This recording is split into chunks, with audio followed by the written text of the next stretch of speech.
Description যেহেতু ভাষার মধ্যেই বলে দেওয়া আছে, তার মানে এইটা হচ্ছে তোমার কিছু কিছু ফাইন্ডিং এইডস থাকে, দেখবা ওয়েবসাইটের মধ্যেও কিছু কিছু ফাইন্ডিং টুলস থাকে বা লাইব্রেরির মধ্যে কিছু কিছু ফাইন্ডিং এইডস থাকে। এই ফাইন্ডিং এইডস এর মধ্যে যে ডেটাগুলো থাকে, এই ডেটাগুলোকে মার্কিং আপ করার জন্যই আমার এনকোডেড আর্কাইভাল ডেসক্রিপশনটা ক্রিয়েট করা হয়েছিল, সো দ্যাট অনলাইনে যখন আমি কোনো ডাটাকে সার্চ করতে যাব বা অনলাইনে যখন আমি কোনো ডাটাকে ডিসপ্লে করতে যাব, তখন আমার এই মেটাডাটাটা অনেক বেশি কাজে দেয়। এটাকে আমি বলি এনকোডেড আর্কাইভাল ডেসক্রিপশন। আর্কাইভ এবং স্পেশাল কালেকশনের মধ্যে আমার কিন্তু ফাইন্ডিং এইডটা অনেক ইম্পর্টেন্ট একটা টুল হিসেবে কাজ করে ফর রিসোর্স ডেসক্রিপশন। কেন? কারণ হচ্ছে দেখো, ফাইন্ডিং এইডস যেগুলো আছে, হ্যাঁ, এটা কিন্তু ক্যাটালগ রেকর্ডস এর সাথে একটু ডিফারেন্ট। কেন? কারণ ফাইন্ডিং এইডস এবং ক্যাটালগ রেকর্ডস এর মধ্যে যদি পার্থক্য জানতে চাওয়া হয়, তাহলে প্রথমত আমরা বলবো যে ফাইন্ডিং এইডস গুলো হচ্ছে অনেক বেশি লঙ্গার, অনেক বেশি ন্যারেটিভ, অনেক বেশি এক্সপ্লেনেটরি নেচারের এবং হাইলি স্ট্রাকচার্ড। যেমন ধরো, ক্যাটালগের মধ্যে দেখো কি কি থাকে, নর্মাল ইনফরমেশন, যে অথর, টাইটেল, এগুলো হয়তো বা থাকে। কিন্তু ফাইন্ডিং এইডস এর মধ্যে কি কি থাকতে পারে, ধরো ওটা শুরুই হয় হচ্ছে একটা কালেকশনের ডেসক্রিপশন দিয়ে, what types of materials it contains, কেন তারা ইম্পর্টেন্ট। এই ধরনের ইনফরমেশন গুলো কিন্তু আমরা সচরাচর ক্যাটালগ রেকর্ডস এর মধ্যে পাই না, এগুলো হচ্ছে আমরা পাই হচ্ছে ফাইন্ডিং এইডস এর মধ্যে। সো এই ধরনের ফাইন্ডিং এইডস কে, অর্থাৎ যখন আমরা অনলাইনে কোনো একটা রিসোর্সকে সার্চ করতে যাচ্ছি বা ডিসপ্লে করতে চাচ্ছি থ্রু মাই ফাইন্ডিং এইডস, সেক্ষেত্রে আমরা যে মেটাডাটা স্কিমটা ইউজ করব সেটাকে আমরা বলতেছি এনকোডেড আর্কাইভাল ডেসক্রিপশন। গেল, 5টা স্কিম শেষ, অনেক বড় কাজ হয়েছে। এবার আসো, মেটাডাটা আমরা কিভাবে ক্রিয়েট করতে পারি। Creating metadata. মেটাডাটা মূলত কারা ক্রিয়েট করে, এই প্রশ্ন যদি কখনো আসে তাহলে আমরা কি বলতে পারি? বলেন। মেটাডাটা পড়াচ্ছি, কারা ইউজ করে, কারা ক্রিয়েট করে?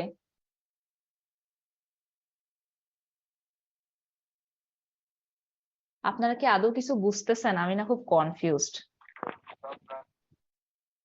কি বললো মেহেদি না কে যেন? ম্যাম এটা মানে লাইব্রেরি প্রফেশনালরা ইউজ করে। এই এতক্ষণ এটা পড়াইলাম। কি বললাম একটু আগে, যে যারা নন ক্যাটালগার আছি, তারা, যাদের কোনো ইন্ডেক্সিং এর জ্ঞান নাই, যাদের কোনো কন্ট্রোলড ভোকাবুলারির জ্ঞান নাই, তাদের পক্ষে অনলাইনের এত এত যে রিসোর্সেস, এগুলোকে সব কয়টাকে ক্যাটালগ করা পসিবল হয় না।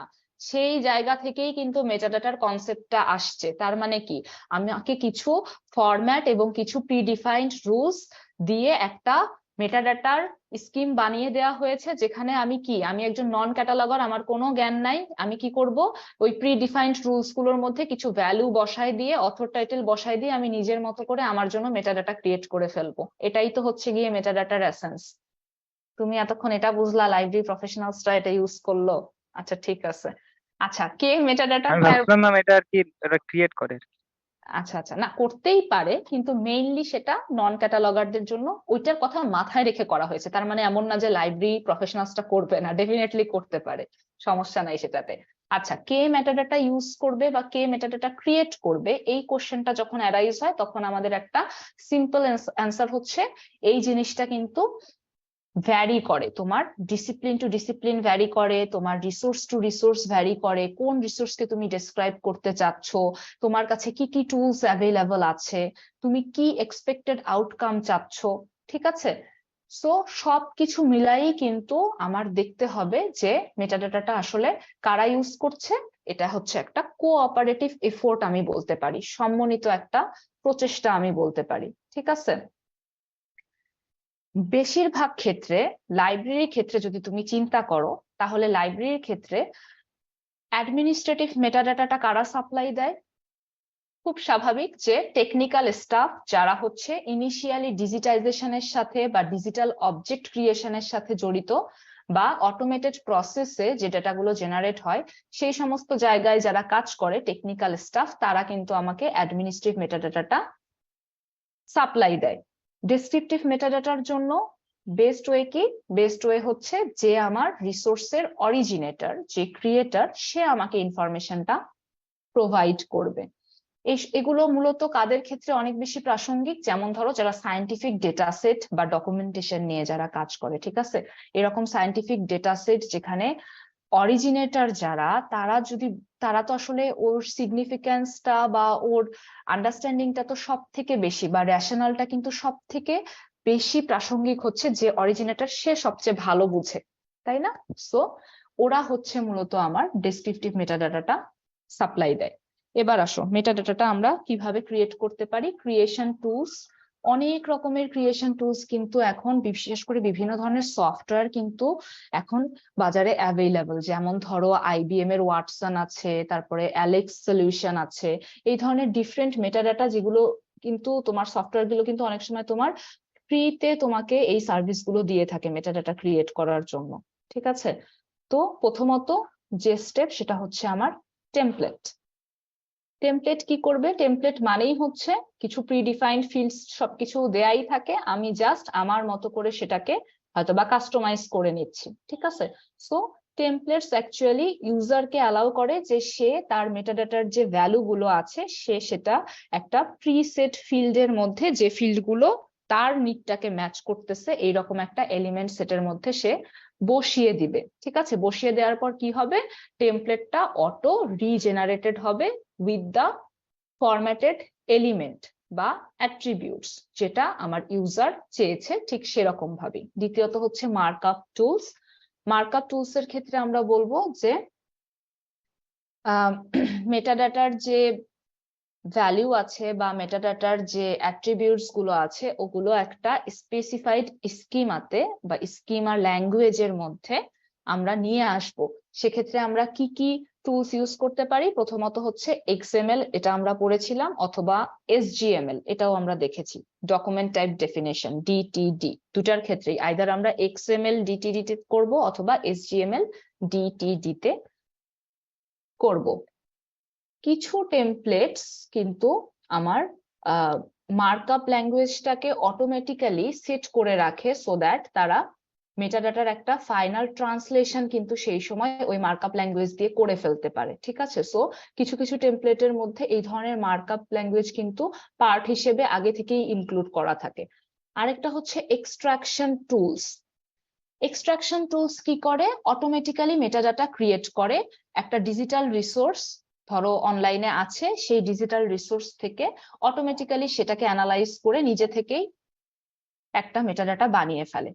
এই ধরনের কিছু এক্সট্রাকশন টুলস আছে। এই টুলস গুলো কিন্তু টেক্সচুয়াল রিসোর্সেস এর ক্ষেত্রেই শুধুমাত্র লিমিটেড, কিন্তু কথা হচ্ছে এই টুলস গুলোর কিন্তু কোয়ালিটি একটা অনেক বড় বিষয়, কোয়ালিটি এনশিওর করা। যেহেতু অটোমেটিক্যালি ক্রিয়েট হচ্ছে, তার মানে কি সেখানে অনেক ফিল্ড কিন্তু মিসিং হতে পারে।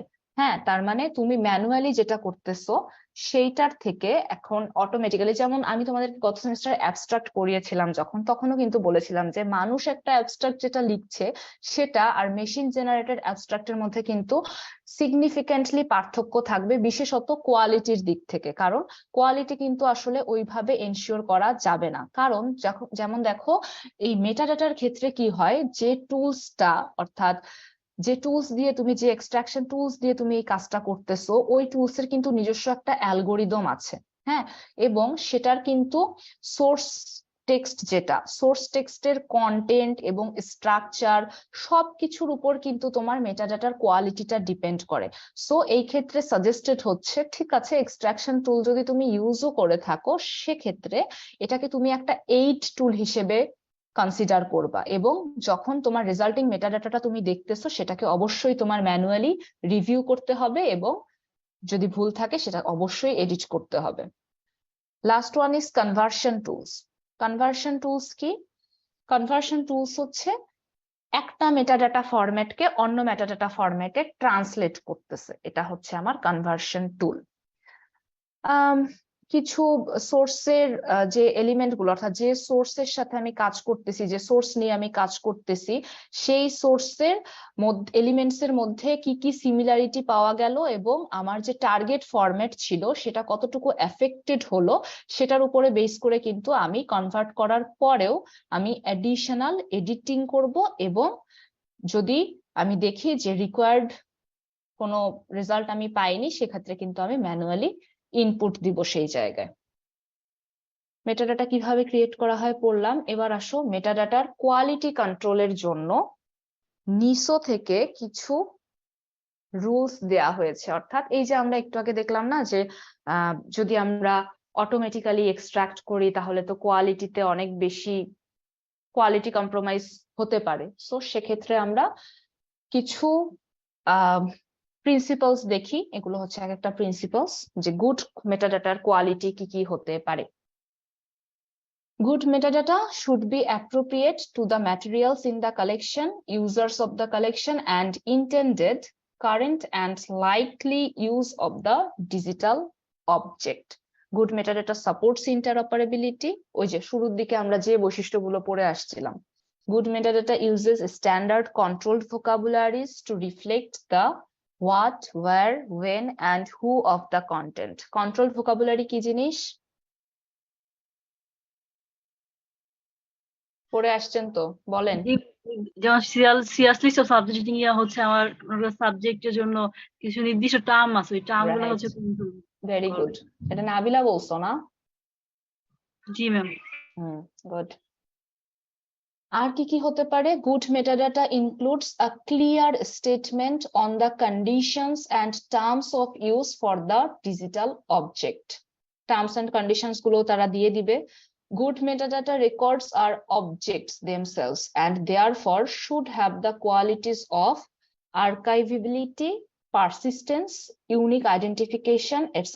দেখো মেটাডাটাকেও কিন্তু তারা অবজেক্ট হিসেবে কাউন্ট করছে এবং বলছে যে গুড মেটাডাটাও কিন্তু অবজেক্ট, সো তাদের কোয়ালিটিটাও কিন্তু, অর্থাৎ তাদেরকেও কিন্তু আর্কাইভ করতে হবে ভবিষ্যতে, এবং তাদেরও কিন্তু একটা ইউনিক আইডেন্টিফিকেশন দরকার, তাদেরও পারসিস্টেন্স দরকার। Good metadata should be authoritative and verifiable. Good metadata supports the long-term management of objects in collections. এটা গেল মেটাডাটার, গুড মেটাডাটার কোয়ালিটি। আল্লাহ, আরো দুইটা স্লাইড বাকি আছে। আসো, মেটাডাটা তো শেষ, আমরা এবার ফরম্যাটিং এ যাই। ফরম্যাটের মধ্যে খুব বেশি না, আমরা দুইটা ফরম্যাট, খুবই কমন ফরম্যাট যেটা আমরা জানি, সেই ধরনের ফরম্যাটই আমরা দেখব। একটা হচ্ছে মার্ক সম্পর্কে তো আমরা প্রত্যেকে জানি, এবং আরেকটা হচ্ছে CCF। এই দুইটা ফরম্যাট। মার্ক আসো, অ্যাক্রোনিম কি? মেশিন রিডেবল ক্যাটালগিং, যেটা 21 ভার্সন এখন আমরা দেখতেছি। সো মার্ক ক্যাটালগিং বা মার্ক স্ট্যান্ডার্ড আসলে মার্ক ফরম্যাট দিয়ে গঠিত। মার্ক ফরম্যাট কি? মার্ক ফরম্যাট হচ্ছে মেশিন রিডেবল ফর্মে বা রিলেটেড ডকুমেন্টেশনে কোনো কি বলবো ইনফরমেশনকে, যদি আমরা কোনো ইনফরমেশনের বিবলিওগ্রাফিক ভ্যালুটা যখন আমরা রিপ্রেজেন্ট করতে চাই, সেটাকে আমরা বলি হচ্ছে মার্ক ফরম্যাট। এবং এই মার্ক ফরম্যাট নিয়েই কিন্তু মার্ক স্ট্যান্ডার্ডটা গড়ে উঠেছে, এবং আমার যে বিবলিওগ্রাফিক ডেটাগুলোকে আমার এই মার্ক ফরম্যাট ডিফাইন করে, সেই বিবলিওগ্রাফিক ডেটা, এই আইডিয়াটা পুরাটাই হচ্ছে আমার ডেভেলপড বাই হেনরিয়েট অ্যাভরাম, যিনি লাইব্রেরি অফ কংগ্রেসে ছিলেন প্রায় 1960s এর দিকে। এই আইডিয়াটা, অর্থাৎ মার্ক হচ্ছে প্রথমবার ক্রিয়েট করা হয়। সো মার্কের ক্ষেত্রে আমরা তিনটা জিনিস পাই, অর্থাৎ মার্কের যে ইম্পর্টেন্ট এলিমেন্টস যদি আমি বলি, সেক্ষেত্রে আমি তিনটা এলিমেন্টস পাই। প্রথমত হচ্ছে রেকর্ড স্ট্রাকচার, দ্বিতীয়ত হচ্ছে কন্টেন্ট ডেজিগনেশন, আর একটা হচ্ছে data content of the record. Record structure কি? রেকর্ড স্ট্রাকচার হচ্ছে ন্যাশনাল অ্যান্ড ইন্টারন্যাশনাল স্ট্যান্ডার্ডস। যেমন তোমরা ISO 2709 এর নাম নিশ্চয়ই শুনে থাকবে, তারপর Z39.2 প্রোটোকল, যেটা আমি একটু পরে পড়াবো। তো এই ধরনের ন্যাশনাল এবং ইন্টারন্যাশনাল স্ট্যান্ডার্ডটা, এগুলোকে ইমপ্লিমেন্ট করা, এগুলোকে আমরা বলি রেকর্ড স্ট্রাকচার। দ্বিতীয়ত হচ্ছে কন্টেন্ট ডেজিগনেশন। কন্টেন্ট ডেজিগনেশন কি? কন্টেন্ট ডেজিগনেশন হচ্ছে একটা রেকর্ডের মধ্যে যে ডেটা এলিমেন্টস গুলো আছে সেই ডেটা এলিমেন্টস গুলোকে ক্যারেক্টারাইজ করা বা সেই ডেটা এলিমেন্টস গুলোকে এক্সপ্লিসিটলি আইডেন্টিফাই করার জন্য যে কোডস এবং কনভেনশনস গুলো থাকে, এস্টাবলিশড কিছু কোডস এবং কনভেনশনস, সেগুলোকে আমরা বলি কন্টেন্ট ডেজিগনেশন। আরেকটা জিনিস কি? Content of data content of the record. আচ্ছা, এই জিনিসটা হচ্ছে ডিফারেন্ট টাইপস অফ ফরম্যাট, অর্থাৎ মার্কেট স্ট্যান্ডার্ডের বাইরে যে ফরম্যাট গুলো থাকে, যেমন AACR2, তারপরে হচ্ছে library of Congress subject heading, mesh, এগুলো হচ্ছে আমার data content of the record. Next আসো CCF। CCF এর ফুল ফর্ম কারো জানা আছে? CCF ও কিন্তু একটা ফরম্যাট, এটাকে বলা হয় হচ্ছে কমন কমিউনিকেশন ফরম্যাট। ঠিক আছে, এই কমন কমিউনিকেশন ফরম্যাটের মধ্যে তেমন কিছু নাই, শুধুমাত্র চারটা জিনিস। এই চারটা জিনিসই একটু মনে রাখবা, এটা হচ্ছে এটার স্ট্রাকচার। অর্থাৎ কমন কমিউনিকেশন ফরম্যাট একটা ইন্টারন্যাশনাল স্ট্যান্ডার্ড, অর্থাৎ ISO 2709 এর একটা স্পেসিফিক ইমপ্লিমেন্টেশনকে নিয়েই কিন্তু হচ্ছে কমন কমিউনিকেশন ফরম্যাটটা গঠিত হয়েছে। এবং এইটার রেকর্ড স্ট্রাকচারে চারটা জিনিস থাকে, একটা হচ্ছে রেকর্ড লেভেল থাকে, ডিরেক্টরি থাকে, ডেটা ফিল্ড থাকে এবং রেকর্ড সেপারেটর থাকে। এটাতে এত বেশি পড়ার আর কিছু নাই। এবার আসো লাস্ট ওয়ান, Z39.50 প্রোটোকল। এই প্রোটোকলটা কি আগে তোমাদেরকে কেউ পড়িয়েছে? জানা আছে এই প্রোটোকলটা? জানা থাকার কথা। ম্যাম যাবে শুধু ছিল নামটা জানি আর কাজ জানি যে কি কাজ? ম্যাম ডাটাবেস থেকে হচ্ছে কোনো রেকর্ডকে আমাকে লোকেট করতে সাহায্য করে, রিট্রাইভ করতে সাহায্য করে। ম্যাম রাইট, কোন স্ট্যান্ডার্ড আর কি যেমন আহ, WWW এর ক্ষেত্রে যেমন একটা প্রোটোকল কি HTTP, তাই না? সেটাকে হোস্ট করতেছে, ঠিক সেরকম ভাবে Z39.50 হচ্ছে একটা প্রোটোকল। আসো, এইটা কিন্তু এখনো আন্ডার ডেভেলপমেন্ট, ঠিক আছে, এবং এটার ডিফারেন্ট এক্সটেনশনস আছে এবং বেসিক কিছু এলিমেন্টস ম্যাপিংও আছে। আমরা একটু দেখি Z39.50 এর যে অ্যাপ্রিহেনশনস গুলো, এগুলো কি কি। প্রথমত হচ্ছে এটা ওয়াইডলি ইউজড হয় না, এটা অনেক বেশি জটিল ইমপ্লিমেন্টেশনের দিক থেকে যদি আমি চিন্তা করি, এটার implementation is not easy. It is often deemed that is not required any more as we have web. যেহেতু আমাদের ওয়েব আছে, সো এটা সচরাচর ধারণা করা হয় বা বলা হয় যে এটার আর কোনো দরকার নাই। It sometimes does not work due to complications in implementation. So বুঝতেই পারতেছো, যেহেতু বলেওছে যে আন্ডার ডেভেলপমেন্ট, তার মানে কি এটার যদি তুমি ডেভেলপ করতে চাও আরো অনেক বেশি কাজ এটাতে করতে হবে। কিন্তু দেখো বলছে it is fairly matured standard, fairly widely implemented for LIS work, বিশেষত LIS work এর ক্ষেত্রে কিন্তু এটা widely implemented. Organizations like museums, art galleries, archives have started using it, and latest version support non-bibliographic information also. So it is still useful in web environment. In fact, এটা সবচেয়ে important, সেটা হচ্ছে web provides access to more than one Z39.50 enabled backend database. অর্থাৎ যে সমস্ত ডেটাবেজের ব্যাকএন্ডে Z39.50 protocol enable করা আছে, সেই সমস্ত ডেটাবেজে দেখা যায় ওয়েব একই সাথে দুই বা ততোধিক এই ধরনের ডেটাবেজে অ্যাক্সেস দিয়ে থাকে। Supports maintenance of centralized union catalog. Centralized union catalog এর মেইনটেনেন্সও কিন্তু Z39.50 প্রোটোকল সাপোর্ট দেয়। ঠিক আছে, আজকের পড়াশোনা এই পর্যন্তই। কারো কোনো কোশ্চেন থাকলে করতে পারো। ম্যাম অ্যাটেন্ডেন্স অ্যাটেন্ডেন্স তো অটো অ্যাটেন্ডেন্স না আজকে নেয়ার কথা? জি ম্যাম। জি ম্যাম। হ্যাঁ, এই যে যারা ইউজার 1 2 3 4 দিয়া রাখছেন, এদেরটা কিন্তু কাউন্টেড হবে না। ঠিক আছে, বারবার বলে রাখতেছি। ম্যাম আমারটা যে নাম দেওয়া আছে একটু প্রবলেম হবে, শুধু নাম দেওয়া আছে কিন্তু রোল দেওয়া নেই। সমস্যা নাই। ম্যাম আমারটাও তাই, শুধুমাত্র নাম দেওয়া আছে।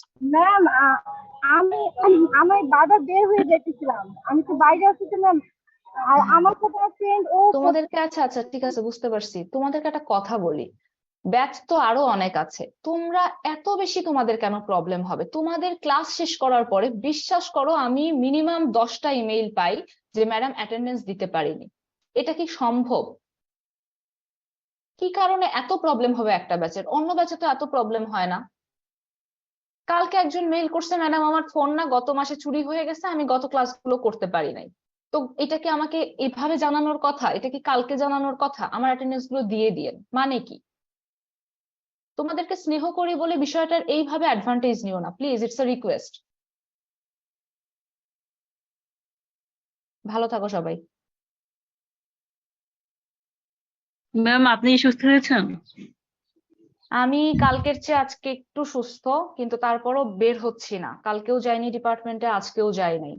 দেখি, হোপফুলি আজকের মধ্যে প্রে করো যেন সুস্থ হয়ে যাই। ওকে, ভালো থাকো সবাই। নেক্সট ক্লাস তাহলে সোমবার 12:30টার সময়। ম্যাম হ্যাঁ বল। আচ্ছা ম্যাম, সোমবার এক্সট্রা ক্লাস তাহলে? হ্যাঁ, আগামী সপ্তাহে 4টা নিলে আমার মনে হচ্ছে যে আমি মোটামুটি শেষ করে দিতে পারবো অটোমেশন। তাহলে তোমরা ঈদের সময়টাতে অ্যাটলিস্ট একটু ধরো, যে কয়দিনই একটু সময় পাও, তোমরা একটু সেকেন্ড মিডের জন্য পড়তে পারবা, প্লাস ফাইনালের জন্য একটু পড়তে পারবা যদি শেষ হওয়া থাকে। জি ম্যাম, ঠিক আছে। ওকে, আর যদি প্রবলেম থাকে, আপত্তি থাকে, সেটাও বলতে পারো। জি না ম্যাম। ম্যাম, শেষ করে দেওয়াটাই ভালো। ওকে, ঠিক আছে, ভালো থাকো সবাই।